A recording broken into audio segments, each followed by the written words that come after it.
أنا وين اليوم؟ وشو معايا اليوم؟ اليوم جبت لكم إشي مميز. أول شي بسم الله والصلاة والسلام على أفضل الخلق سيدنا محمد رسول الله.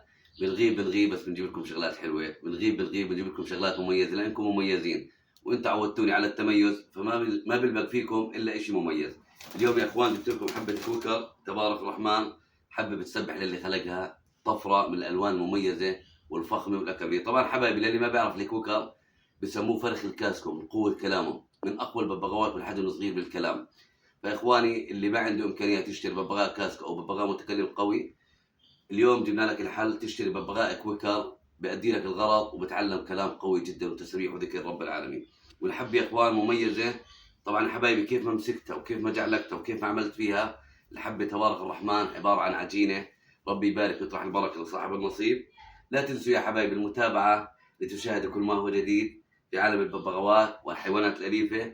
أخوكم نيد الشوبكي، دمتم برعاية الله وحفظه. لا تنسونا من المتابعة. بنكبر فيكم وبنكبر بمحبتكم، بنكبر بدعمكم، بنكبر بتعليقاتكم الحلوة اللي عودتونا عليها، تعليقاتكم الفخمة.